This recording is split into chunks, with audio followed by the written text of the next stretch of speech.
Welcome, everybody. My name is Mina Jane. I'm the director of the Ashland Public Library in Massachusetts, like I just said. And I'm super excited to be here with Nancy Reddy talking about her book, The Good Mother Myth. And we're going to talk about some interesting things today. Just chatting with Nancy before we started just got me like excited. So, yeah, we're going to do that in just a sec. I just wanted to say a couple things. One is, anybody who's ever been to any of my programs, I'd like to thank the Friends of the Ashland Public Library for supporting all of our programs. Could not do this stuff without them. And I'd also like to thank Nancy for letting us share this program with other libraries because when libraries work together, we make magic. So those were jazz hands, but we actually are magical. So you can buy signed books by Nancy from Aesop's Fable, as you know, is my very favorite indie bookstore. And I'll put a link to that in the recap email I'll send out to everybody. And if you have questions, please put them in the Q&A. I will be moderating those. If you want to chat with each other, feel free to do that in the chat. I'll be keeping an eye on it, but definitely chat with each other because I think this is a really important and interesting topic. So, Nancy Reddy, I was so excited when she said yes to this program because she wrote this book, The Good Mother Myth, Unlearning Our Bad Ideas About How to Be a Good Mom. And I just think that moms are not talked about enough. And when we talk about like the history of where we learn to be a good mother, it's usually Mhm. like those older books like Dr. Spock or, What to Expect When You're Expecting and things like that. But her research has showed that those books are not the best. So we're going to be talking a lot about motherhood and research and our own history. So feel free to, again, use the chat because I think Nancy's going to give us some prompts. Nancy, welcome. I'm so happy you're here. I'm so happy to be here. It's so fun to be. I'm in South Jersey, just outside Oh, Philadelphia, but to be like virtually in New England as well. So thank you all for without the being cold and here. the rain and the wet. Um, Yeah, so, yeah. so let's start really with your history. Like you wrote this book. We'll talk about that in a second. But where are you coming from? Like, have you always wanted to be a Oh. writer, and did you always want to write nonfiction? Well, I think I was always a writer. In part because I was a kid who had, I still am in a lot of ways, like a lot of feelings and a really hard time actually talking to people, about them. And so writing for me as a young person was a way of like processing and articulating. I started my writing life as a poet, and I feel like that's a form or a genre where because it can be so spare and the form is so important, it gave me space to like really refine and think about something. Um, and two, I think I've always felt like it starts out in here, and then once it's on the page, it's kind of something else. It's outside of me. And so it's not this kind of like personal, messy, weird, dark thing. Then it transforms into a piece of writing, into something you can shape, Mhm. um, and share. Mhm. But did you write or read poetry in nonfiction when you were younger? I did. I remember actually at a library at my public library growing up, I had taken a really wonderful writing workshop, poetry workshop. I went to public school in suburban Pittsburgh, and there was a kind of coalition, and we did a writing workshop on campus at the University of Pittsburgh, which, like, as probably a 15-year-old, was just magical to get to be like with all of these other kids who liked poetry, which was very weird at my high school, on campus at a college. And the instructor introduced us to Rilke, who I had not heard of at that point. Rainer Maria Rilke is a gorgeous poet, and I remember going to the library because I wanted to get more poems like his and standing in the poetry section of the library and just pulling down these books and being like, oh. Anne Sexton was the next poet that I found from there. If anyone else went through I feel like most, especially young women, folks can chime in the chat and tell me what you think. Either went through like a Plath phase or a Sexton phase. Plath. I was Plath. Plath. I'm a Plath. Okay. I mean, also amazing. A good friend of mine wrote a really wonderful book about Plath called Loving Sylvia Plath. Mhm. Um, that's an incredible kind of history of Plath. So I was an Anne Sexton fanatic and really discovered poetry in the aisles of my public library. Mhm. Libraries are magical, like I said. Yeah. But you wrote an anthology called A Long Devotion: Poets Writing Motherhood. So is this the path that led you to writing the good mother myth? It is. I'm just going to show you. So I feel like this ended up being part of why I'm laughing is that so I was a poet. As a young person and into adulthood, I went and got an MFA in poetry. I was very serious about my writing. And then I, was pregnant, was having a baby. And I remember my mother talking to my mother-in-law at some point and saying, like, oh, well, this is so interesting. It'll give Nancy all these things to write about.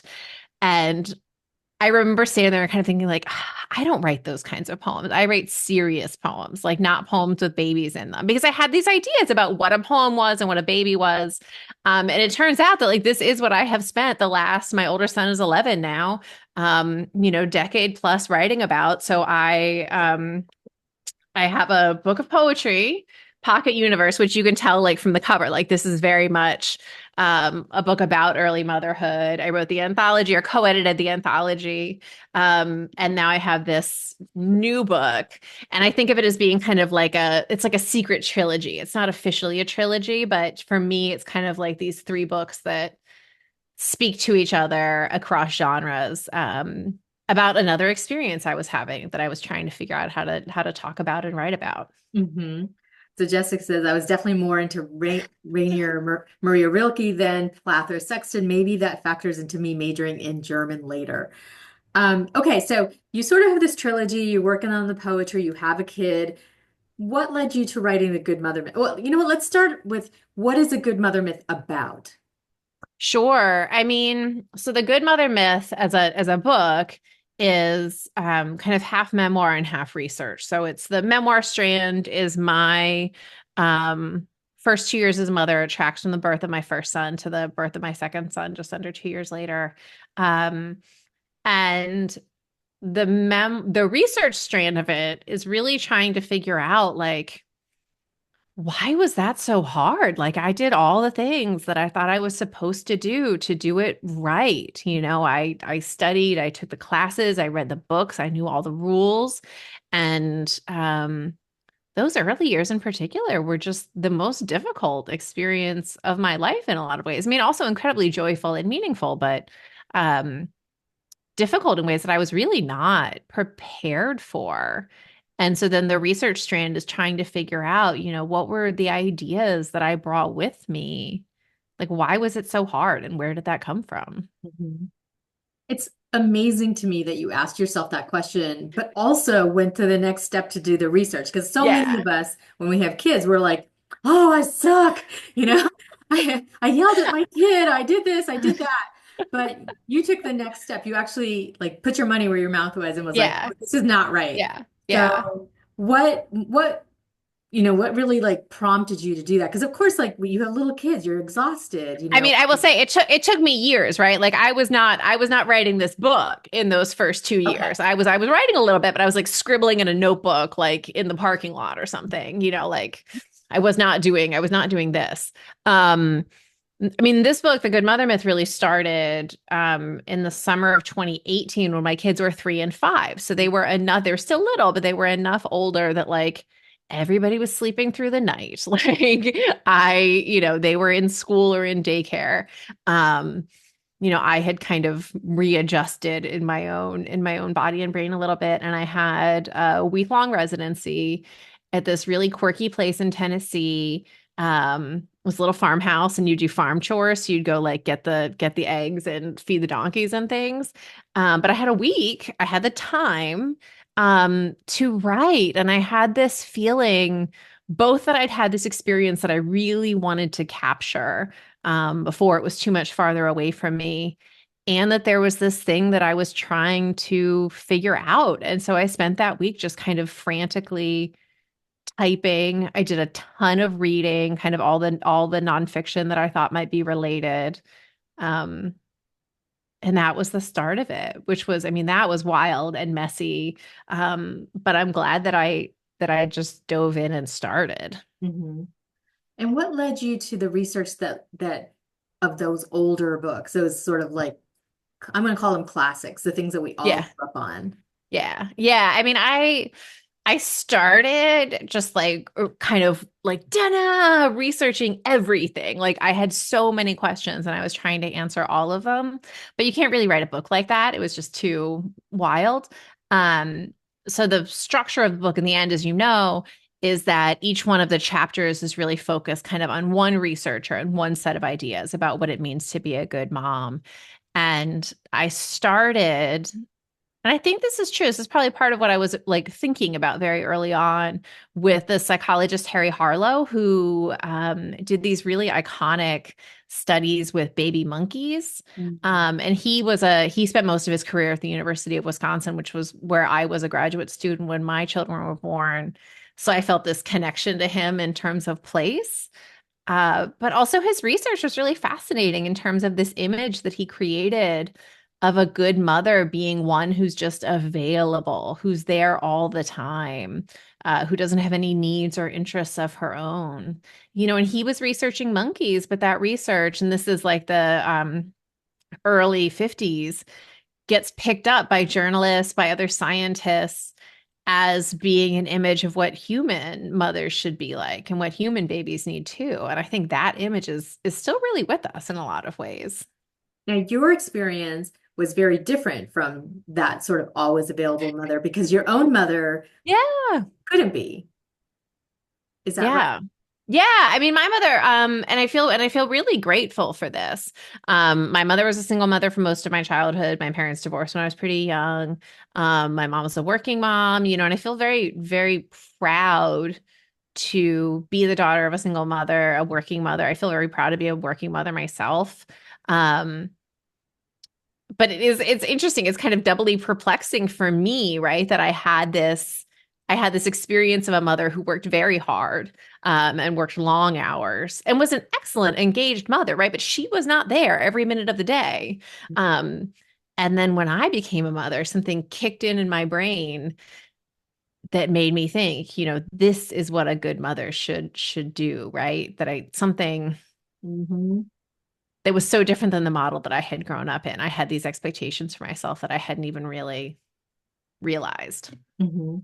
But because your mother was not that, you know, that good mother, I'm going to say that I'm saying it in quotes because we all know it's crap. You knew that there was something wrong with this Yeah. sort of like story or, Yeah. way of thinking. Yeah. Yeah, I mean, I think for me, what I got, what one of the many things that I got from my childhood was the idea that you could do all of those things, right? That you could be a mother, that you could have a job and work really hard. Um, but I think it's kind of I don't know, the kind of trap of maybe like a particular kind of 80s and 90s feminism that like you can have it all as long as you don't mind doing it all. Mhm. And that was what I saw, right? My mom was the one who did everything for a long time. And then I think when I became a mom, even though I had a husband, I have a husband, right? I still had this idea that I was the one who should take on all of that work. And that's what it would mean to be a good mom, to be both working and also, doing all of the care all the time. And that I shouldn't mind. I think that's the part of what's tricky, right? It's like if you're a good mom, you just love your baby so much that, it's never a bother to be woken up in the night to, get a call from daycare at work to have to do whatever. Mhm. That somehow magically you become totally selfless. Exactly. Yeah. I mean, and that was absolutely something. And I think that's something and I'd love to know if folks have this experience. Please chime in. I think that idea of the selfless mother was a really powerful one for me, that I would just be transformed into this um, totally loving, totally selfless person. And I think that must have been how I perceived my mom, that she was really really devoted to me and my sister, which is true. But I don't But know. do you think so let me go back a minute. Do you think that those books back in the 50s, 60s, Dr. Spock, all of that, sort of assumed that the mother stayed home. Oh, 100%, 100%. Yeah, yeah, yeah. I mean, and part of it being part of the science of the time was really aimed at reinforcing the idea that that's what mothers should do, right? That it was that was the best and most like scientifically sound way to raise a baby was for the mother to be the one there. And then if you look at like Spock, right, who I don't know if anyone grew up with Spock. Yeah, like I mean, and I don't know, I still have a certain fondness for Spock, right? Like he's a complicated figure. Um, More than most of the men that I write about, he did try to listen to women. He didn't quite get it right all the time, but he did revise his book based on feedback he got from the mothers that he works with, and I really appreciate that. Isn't he Um, the one, though, that you said he only had one picture of a dad in yeah, his he entire book? Yeah, he kept, I mean, there were like maybe seven editions of the book in his lifetime. He kept revising it. Um, and it was like the introduction kept getting like a little more progressive, where he would say, like, oh, well, in fathers, you should be involved too. And oh, when mothers go to work, and then the rest of the book doesn't really change. And yeah, I think there's like one image of a father with his baby, and it's not the kind of thing. It's like the dad has the kid in the high chair, and there's like a dog running around and there's food everywhere. It's not an image that if you saw that as a new mom, you would be like, yeah, that looks like, I feel confident in leaving my child at home with a man like this. It's not one that engenders like a lot of faith in men's caregiving capacities, which certainly all men have, right? But that image, Well, I mean, I think it's equal. Like there's some moms that probably don't shouldn't stay home all the time, and there's some dads that shouldn't stay home all the time. I feel like it's a personality thing. But where were the women back in the day that could have written these like books? Were there no women writing books about motherhood and parenting? yeah. I mean, there definitely were, and there's like a whole fascinating avenue of research that I couldn't quite get into the book because it didn't fit. But there definitely were women, especially in the kind of scientific motherhood movement that predates this a little bit, um, who were writing books sometimes under their own name, sometimes as part of like government efforts, these kind of like Better Baby programs that arose, especially between the wars. And I mean, the thing for me is that, and I don't think it's just gender, right? Certainly, it's also the authority of being a doctor. I mean, Spock in particular had gone to Yale. He was a pediatrician in Manhattan. He was connected to, like these kind of intellectual circles. Um, but there were women, as you point out, who were writing child rearing manuals at the same time that didn't catch on in the same way, right? And didn't become household names. And certainly there were lots of other women, I'm sure, who had all kinds of expertise that they were sharing in less formal ways, who never made money from it and never got famous in the way that Spock did.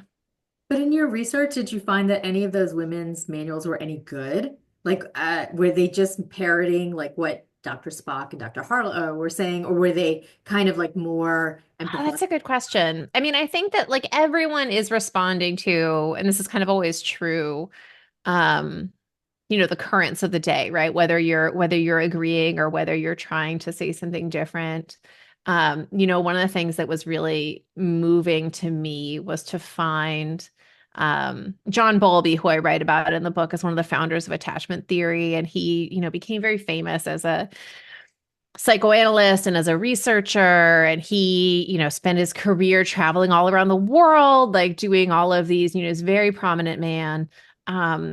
And his wife, it turned out, was mostly at home raising their children, certainly with help, right? They were a kind of not quite aristocratic but close family. But in all those years she was writing too. After she died, her work was delivered to the archives, and inside like the last box was this book that she had been writing this whole time, called Happy Infancy. And it's just so, I don't know, it's so moving to me to think that she was raising these four kids, had all of this expertise of her own, and she was never able to publish that book. I mean, I think Vanessa who says in the chat that they weren't published. I mean, I think it's not that like no women were published, but certainly not in the same way, right? Nobody was, yeah, exactly, right? Like Spock had editors approaching him saying, you're a doctor, you're this interesting person, please write a book for us. No one was doing that, for Ursula or for the women who had a lot of really practical experience to offer. The other thing that I found out about Spock that I thought was so fascinating is that he's the doctor, he's the pediatrician, so he has that expertise, but a lot of the practical stuff, especially in the first edition, like how many diapers do you need? How do you, set up the nursery, all of those kinds of things. His wife wrote that. That was her. And she actually literally typed the whole thing. He dictated it to her. He didn't know how to type. And she didn't really get much acknowledgement until like the fifth or sixth edition of the book, at which point they were divorced. I, the words cultural appropriation come to mind because I think of like these men writing about women's experiences and really having no clue, and yet they're considered the experts in that field. So Yeah. I just wonder like at what point or at any point did people be like, maybe we shouldn't be listening to him? I know. I mean, I don't know. I mean, I think this is it feels tricky to talk about. Like, is it misogyny? Is it just patriarchy? But I think it's so, I mean, our society is one in which it is much easier for a lot of us, not just men, but for women as well, to hear men and treat them as experts.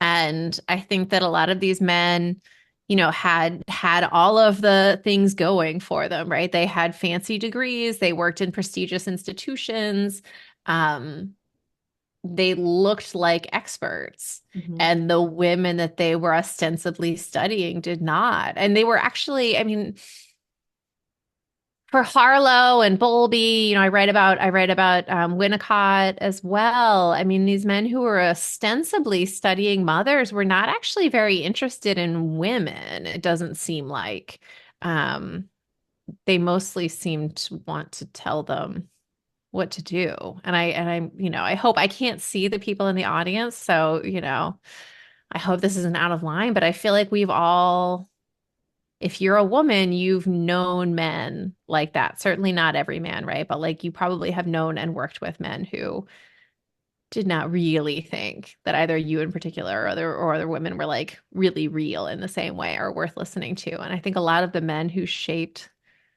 our ideas about motherhood kind of saw women as like the vessel that the baby needed rather than full people with their own needs and experiences. Mhm. Yeah, and I'm not going to give them a pass, but I also think like they were being asked this, as you said, Hmm. so Yeah. they it Yeah. wasn't like they were like, I'm going to come out and tell you what to do, but I've been asked to tell you what to do, so I'm going to do it. Yeah. Yeah. Yeah. Yeah. So I mean, it's a product of like the whole time period and the culture and everything else. yeah, so like I when mean, I these were men who were trained to believe that they were experts and they were important and they were the ones who were worth listening to. Um, yeah. I mean, I think about like, the years that Bowlby was at Cambridge, women were allowed to attend but not get degrees, And so he literally was in class with women, um, and being told implicitly that they were not as worthy as he was. And I right. think how could you not absorb that message? Well, and Vanessa says it too, that women didn't have access to education and Yeah. opportunity. This was Yeah. like we're talking about around the 50s, 60s, because I Yeah. remember when I was having my kids, they're like 25 and 27 now, that whole period of like, let them cry it out was Oh happening. yeah. And I'm actually Indian, so in India you do not do that. Like you hold a baby all the time as much as possible, and you live in these large, well, a lot back then, people lived in large community Hmm. families, so a baby never really had an opportunity to just sit there and cry. Good and bad, sometimes Yeah. good to let them like suffer a little bit, but so like that was like the next movement of like how to parent, and then and you parent moms still couldn't get a break. They're like, okay, no, no, no, you have to let your kid cry it out, even no matter how tortuous it is to you and to the kid. Yeah. I mean, part of what I ended up really thinking about, because so much of my like early years of motherhood were about trying to find the right expert and the right rules. And Mhm. I think that even that, I mean, I understand why I did it. I understand why women do it now, right? It's really hard, especially for those of us who aren't raising our kids in these big extended families who can help out and, give us guidance and reassurance, right? Like almost all of us are just like trying to figure it out on our own. Um, but I think that that search for outside experts so often takes us away from like actually getting to know our kids and ourselves as parents. If you're focused on, well, this is what Dr. Spock says I have to do. This is what Ferber says I have to Mhm. do. This is what the lady on Instagram says I have to do. I don't know. Like they're not the boss of you. They don't live in your house with you and they don't know your kid. To me, like the real joy of parenting is actually getting to know your own, not all the time, right? Because sometimes they are crying or being annoying or whatever else, but like the meaning is in being like, who is this person and what do they need from me? Mhm. Right. And it's hard because women in general can't really catch a break. I mean, either you don't look good, you don't act good, you don't parent well, all of it. And so you're constantly looking for validation that you do Yes. right. And Yeah. that was the thing I was telling Nancy before we started that we recently started this women's wisdom circle at the library, and we all share our thoughts and feelings about a lot of these things, and parenting was one of them. And it was really interesting to me that no matter what kind of mother you are, you get some sort of backlash from people about or judgment about your behavior. So like when you're writing this book, and sort of dispelling some of the myths, what would you I don't want to, no spoilers here, but like, what was like something that you really want people to take away from this book when they read it? Oh man, that is such a good question. I mean, the big thing for me is trying to shift from understanding being a mom as like a role and an identity, which it is, right? Like being a mom is an important part of my identity. But trying to shift from that, which is like for me can be very focused. And I think for a lot of women that I know on like, what are the rules? How do I do this right? And what does it look like to other people? Right. I think oftentimes when I was trying to be a good mom, what I was really trying to do was like produce a certain kind of image. This is what a good mom with their baby looks like. This is what a good mom would feed her kid. This is what a good mom's nursery would look like. Um, to try to like set those things aside and really think instead about mothering as a relationship. It's about getting to know this like really specific, weird, fascinating person, um, who's come into your life, however they come into your life. And I think that shifting from like a role to a relationship has been really meaningful to me. And also just realizing like um that mothering is work and that through doing that care, like that's how you build love, that's how you get to know people. I think oftentimes we feel this pressure to like love our babies instantly right away and feel totally swept away, and like that's not actually always, often, maybe ever, I don't know. People can, let me know what you think. Can I don't think that's often how it works. I think it takes time. The psychologist Alison Gopnik says um we don't care for our children because we love them. We love them because we care. And I think that's such a beautiful reminder that, like, by doing that care, that's how we build love. Mhm.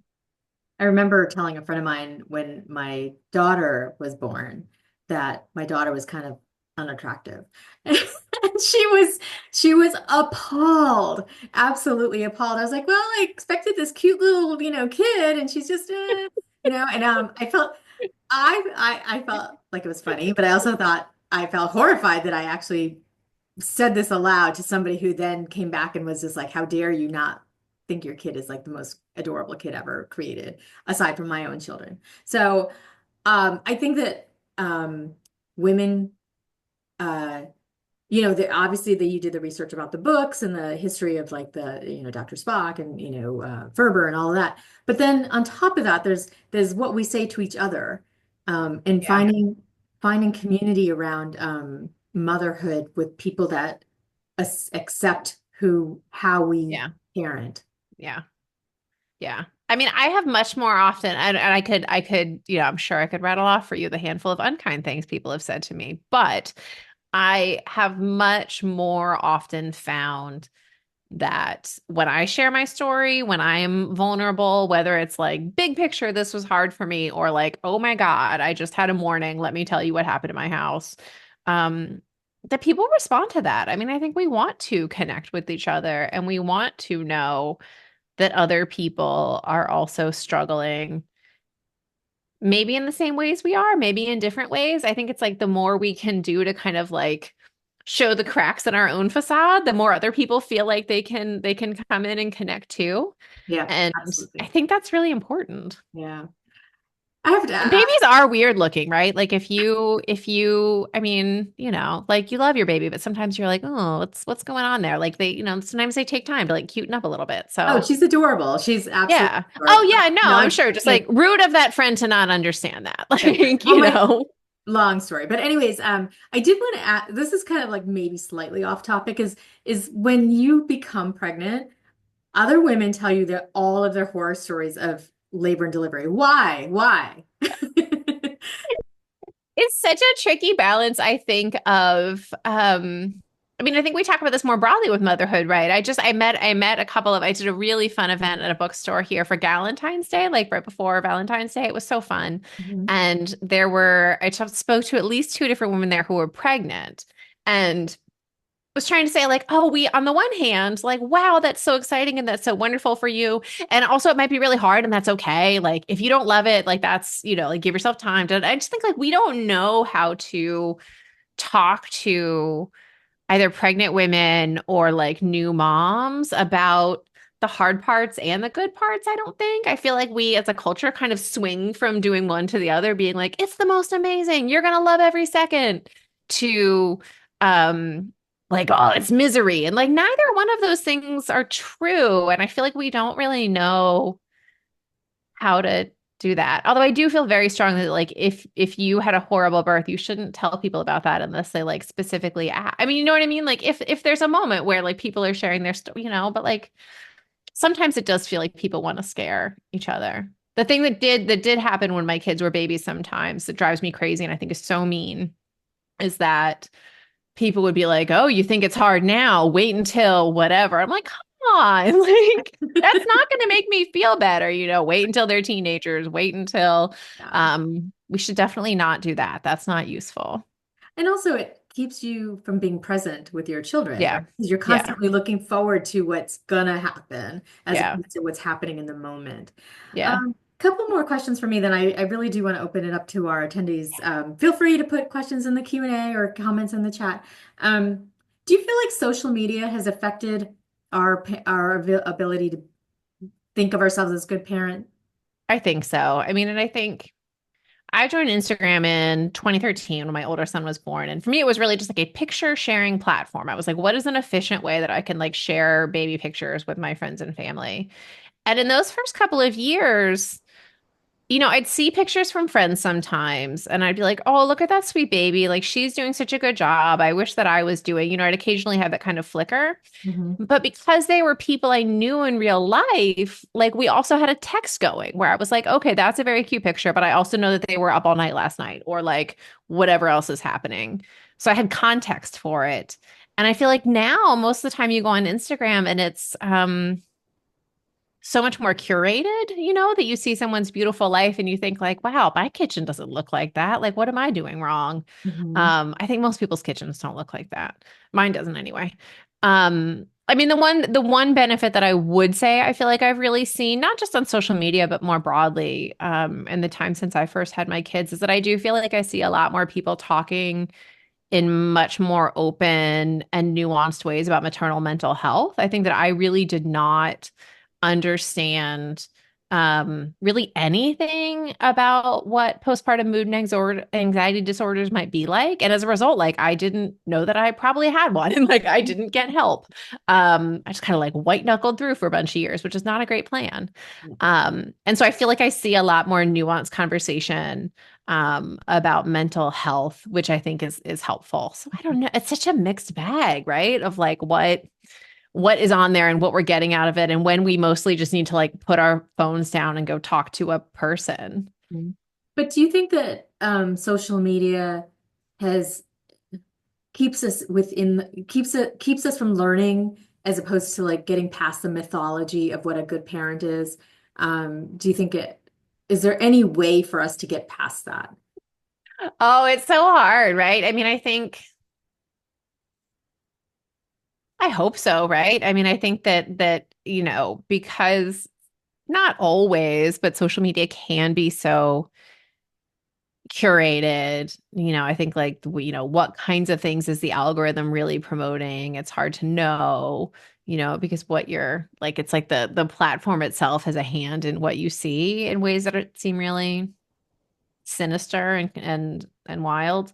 So I don't know. I mean, I think I have definitely built meaningful relationships with people in lots of places online that really matter for my life. But I also think like the more that we can put down our phones and connect in other ways, we probably are better off Mhm. um, when we can do that. I don't Mhm. know. What do you think?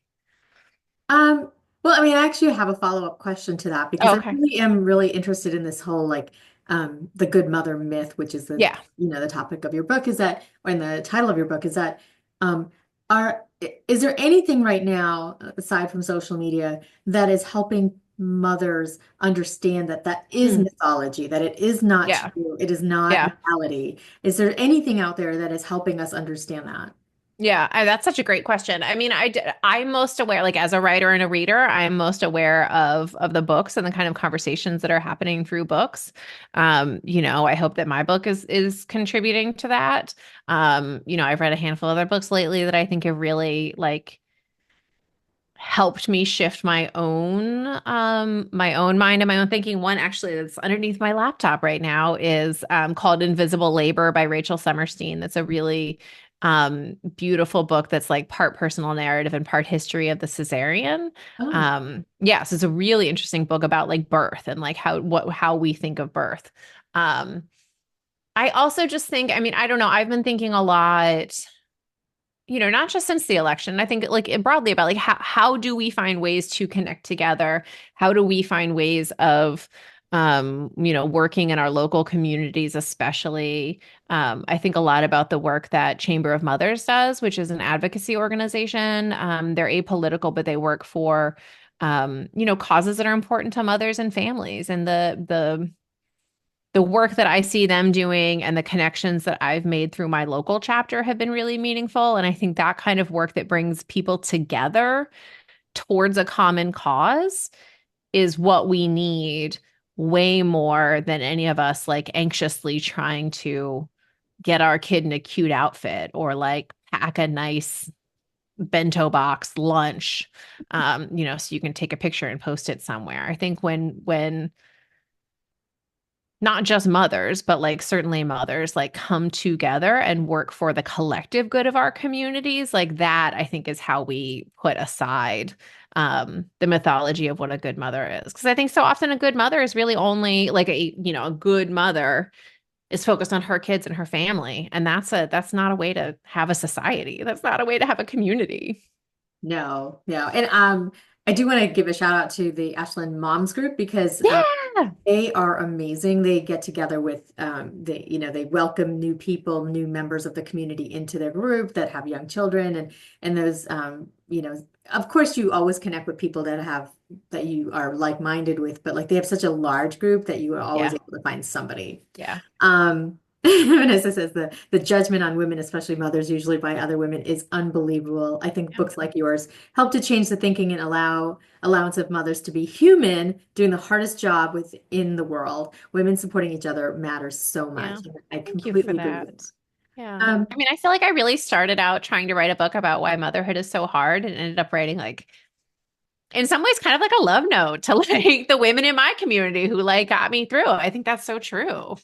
Yeah. I mean, if you can, people can be judgmental about each other. They're just, that's Yeah.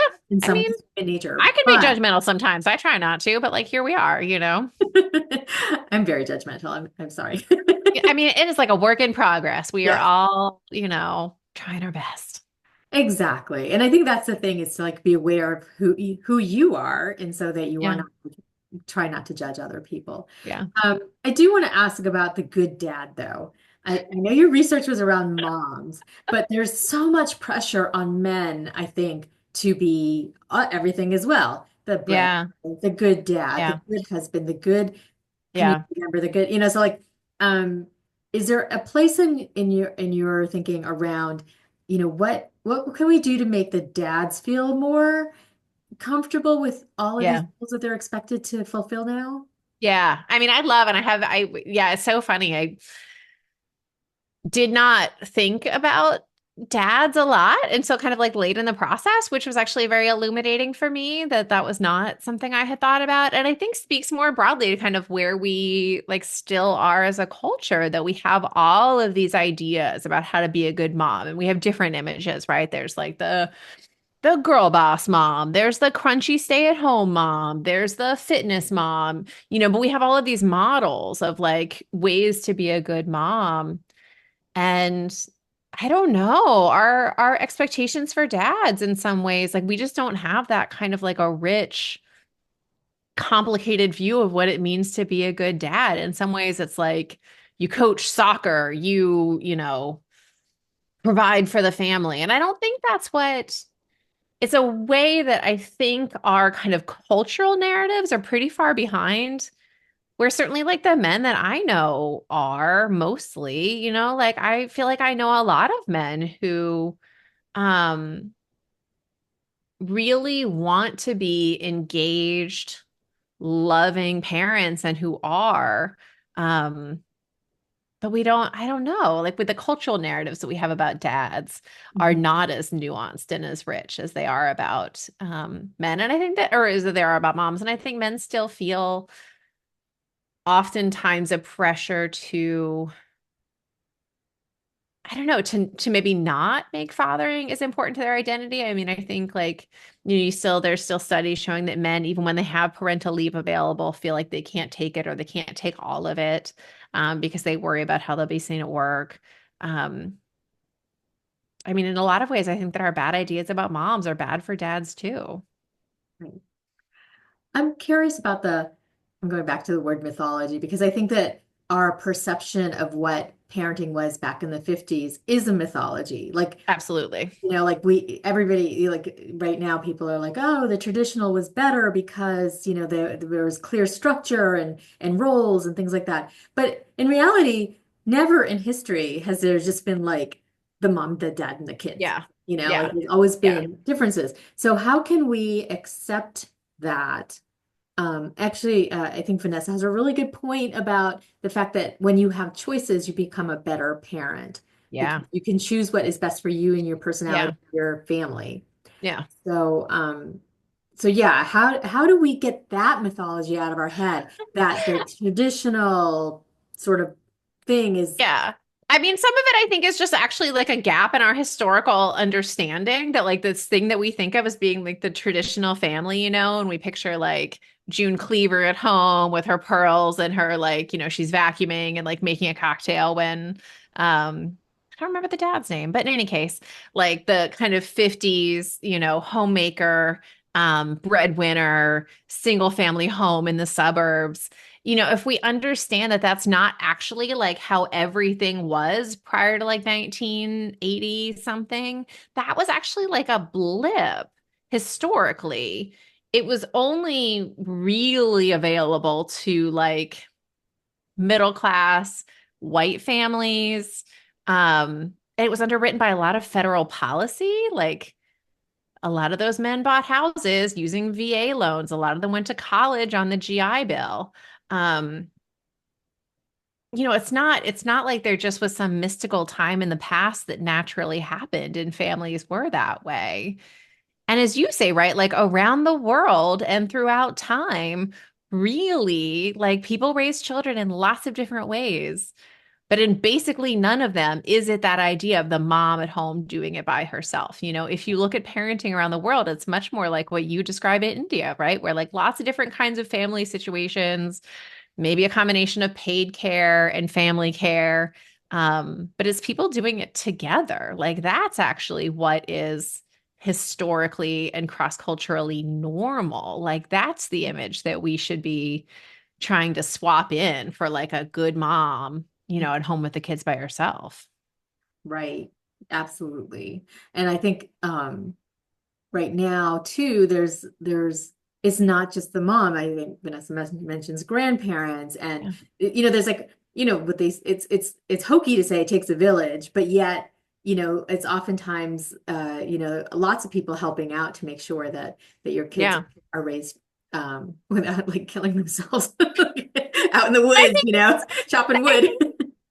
like that's how we got through when my kids were really little. That's how we do it now, right? Like we have neighbors that our kids can run back and forth the street with. We have neighbors that we run carpools with. I think that's the only way that you can do it. I mean, I think, Vanessa mentioned the pandemic. I think that like the pandemic showed us that even two parents is not nearly enough. Like my kids need more adults who love them. They have two really loving, engaged parents, but they need more.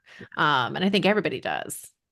So before I get to you reading a bit of your book, I want to tell you this really funny story because I think part of a lot of people, um, when they're feeling really pressured, they then look for alternatives. So when I had my kids, we went to this like I'm going to call it earthy, crunchy, like like prenatal class, Yeah. whatever. Oh yeah. Yeah, Um, yeah. so the funny part of it is that in the class they told my husband to be very supportive of me when I'm in labor, and he Sounds good. so like in his head like I'm in labor, I'm doing my thing, and he's like in his head he's thinking you're such a trooper, you're such a champ, but he came out with you're such a tramp. But he felt so pressured to like Yeah, do the yeah. right thing, Then he was like, Yeah, exactly. And it's like the best story we've ever had. But yeah, like yeah, everybody was like, What a jerk." But he's not. He's a good guy. So, but I think that like we're always looking for the way that is best for us. And these mythologies really make it difficult. So yes, let's oh wait, let me see. What did Jacqueline say? I grew up in the it's 50s. about the feminine mystique. Yeah, Uh-huh. which I think I've been trying to think about and write about. Yeah, like what would Betty Friedan have to say to trad wives and aspiring trad wives, right? I think she yeah. I know there's a lot Oh, of good books out there, but what is it? A total lie. The 50s, hooray for the 60s, feminists showing the lie. Women were often taking Valium, etc., disappearing into their kids and husbands. And yeah, wow. Um, okay, so let's yeah. let's read This a is bit of yeah. your book. We have Thank about you all for this conversation. yeah. I'm trying to read it. I'll try to read some of I it. know there's a lot in there. It's like hard to, but It is true that we get pressures from all over the place, and if you don't have a good parent yourself, it's yeah, hard to become it's even harder, I think, to step out of and step into what you think is a good being a good parent because you grew up with that yeah, role model, right? yeah. So, yeah. Anyways, so yes, would you mind reading a bit of your book? Sure. Um, I'm just trying to think where to start. So I might actually read, if it's okay, since I was talking about different genres, I might read, I'm going to read just one short poem, Yeah. and then I'll read a little bit from the book because I feel like they kind of speak to each other, across the genres. Um, so one of the things that I had heard, one of the myths that I had heard, um, before I had my baby was that it was really important, like right after he was born, that I like hold him, that we have this bond, right? Like skin to skin, which is true, right, in terms of regulating the baby's temperature. But there was this idea that it's this kind of like mystical time to bond with your baby and you're going to build this connection. And if you don't get that, like they called it the golden hour, if you don't get that hour, who knows what's going to happen to you. You might just like, you're already doing something wrong. So this is a poem. This is called The Golden Hour. Um, when they lift the baby to my chest, his skin's still slick with clots of vernix. The soft plates of his skull are compressed into a cone, and his dark hair is damp with amniotic fluid. I inhale the unwashed funk and watch my naked mammal root and nuzzle, watch thick yellow colostrum dribble from each nipple. For 2 days in recovery, we're tended, measured, fed, and fussed over. The baby barely cries from his tiny, toothless mouth. Fireworks crackle somewhere in the distance. He wakes once in the night, and I hold his swaddled body in the gray light. In the hospital, I'm a good mother. So we had this like really part of what I was trying to do with that poem was to challenge myself to use all of the like baby words that maybe don't seem pretty enough to go in. But we did have this like really beautiful, first couple of days in the hospital. And then we went home and I was not ready for that. Um, They do kick us home pretty quickly nowadays. I know, and I'm like, oh, like we didn't even get that kind of like glowy moment in the book. Well, in the nonfiction book, we kind of skip right past the glowy um golden hour. So this is about the section when we go home, and I'll just read a little bit and then we can talk some more. On that first night home, the baby howled. Our mild, wide-eyed baby roared. I laid him down on the bedspread and wrapped the muslin swaddle around him tight as he kicked and flailed. I patted his back and walked with him, then handed him over to Smith when nothing I tried made a difference. I sat on the bed as he rocked and shushed the swaddled baby, lightly jiggling him the way the happiest baby on the block video from our labor and delivery class had shown. We were doing everything right, and the baby kept on screaming. The ceiling fan whirled above us. The globes of the baby's cheeks turned pink, then red. The tufts of hair on his new head spiked up. It was 10 p.m., then it was 11, then it was past midnight, and the baby was still howling. Time split open. And so we get through the night, and then the next morning I call the doctor's office, hysterical because I like need help of some kind because I can't get this baby to sleep or nurse or whatever else. And that's where we are now. And just read a little more. I called the doctor's office that morning as soon as they opened. As I got transferred from one receptionist to another, my voice grew thick. And by the time I'd gotten connected to the lactation specialist scheduler, I could barely say my own name through sobs. Can you come in at 11:15? She asked. Can you hold on until then? We held on, and while we waited in the lobby for our appointment, the receptionist peeked into the car seat, where the baby was sleeping, of course, like an angel, and not like a baby who'd screamed so hard and so long in the middle of the night that he sweat right through the muslin swaddle that was supposed to soothe him. She smiled and said, "Oh, enjoy it. They're only that little, such a short while." I smiled back at her and did not say, "That is the kind of thing people say when they have not lived with a newborn for a long, long time." Hmm. Yes. It like everything, like we look back on things as was wonderful and they're actually not. Like this whole thing about Pat saying that her undiapered baby like peed in her mouth. Oh, whoa. And that's so real, right? You're like, look at this baby that I love so much and is so precious and perfect to me. And also pee in my mouth. Yeah. Yeah. That's right. I mean, Like, the explosive poops. I mean, it's just, it helps. Yeah. Yeah. All of They those things also, at the same time. especially for newborns, they don't talk about how the mother is physically at all. You're supposed to like get out of the hospital, go take care of this baby while you're still like physically not 100%. Hmm. Yeah. I And mean, that's one of the really that's one of the things that I think we just kind of accept, like you're the mom, you go home and take care of that baby. And if you look at like even the amount of time you get in a hospital, we got 2 nights, I think. We got a little extra time because my baby was born just after midnight. So I think in any case. But really they send you home so fast. And that didn't used to be the case. It used to be the case that you'd get, several days. And, not everybody wants to be in the hospital that long. I would have stayed as long as they let me. Like the food was not good, but there were people there helping, and it um, really is. It's wild that we then just like send people home and say, good luck. yeah. Well, we had both of our kids at the birthing center in Wellesley, and my son was born at like 8:30 in the morning, and we were home at 1 o'clock in the afternoon. Yeah. So, I just remember thinking like, Yeah. you're what, sending me home with this thing?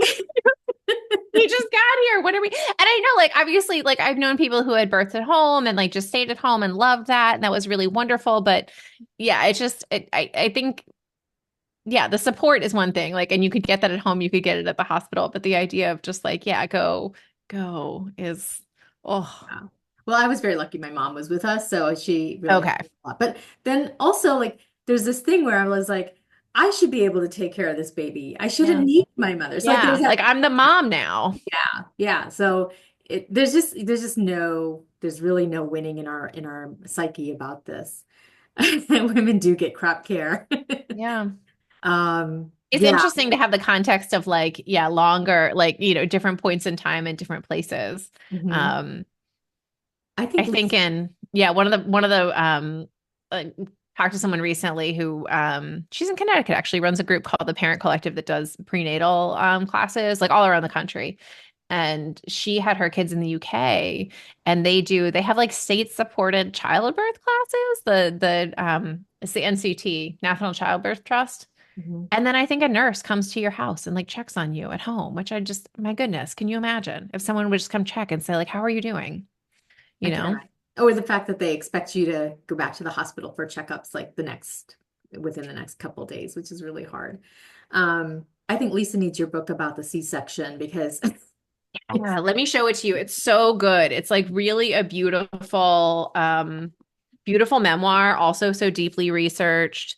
I think if you've had a C-section, it'll be incredibly meaningful to just like think about it. But even if you haven't, it's a really, really beautiful book. yeah.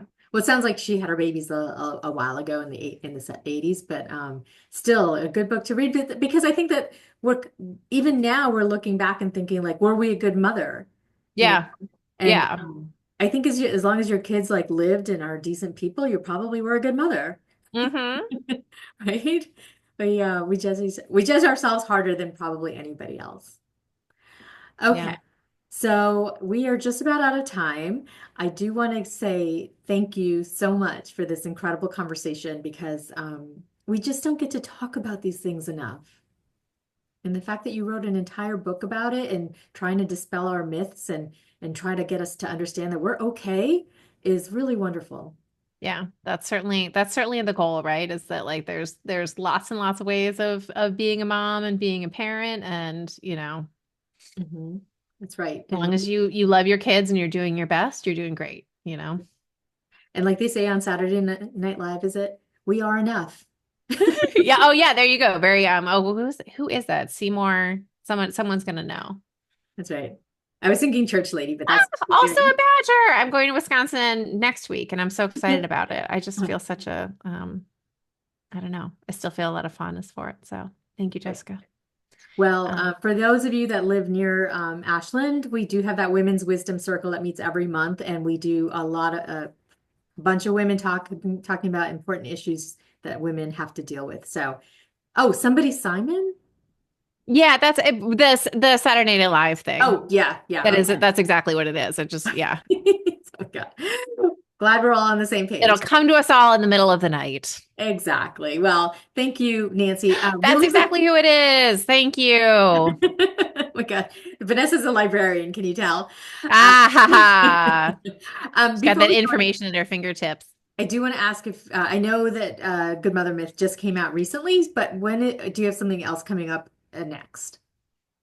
I am going to Wisconsin for a couple of events next week.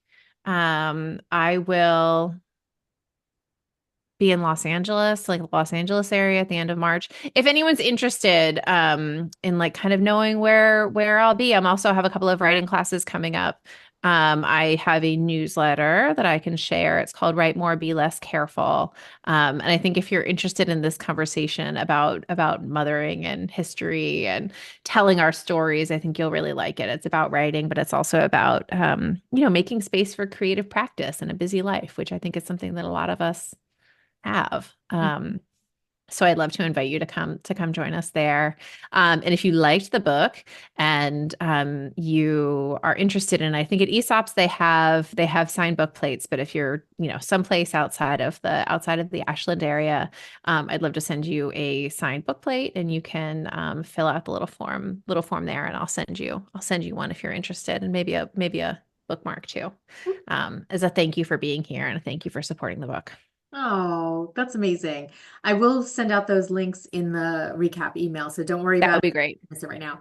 All right, so this has been really even better than I ever expected, Nancy. Thank you so Thank you. I feel much. like we could all, there's like so much more that we could all keep talking about. So thank you all for being here. Well, maybe we'll have to do a take two. Maybe. Amazing. All right, everybody. Happy reading if you get the book, and if you don't, you should. And I will see you all soon, I hope. Nancy, thank you again. Thank you for having me. Thank you all for being here tonight. Good night, everybody. Great.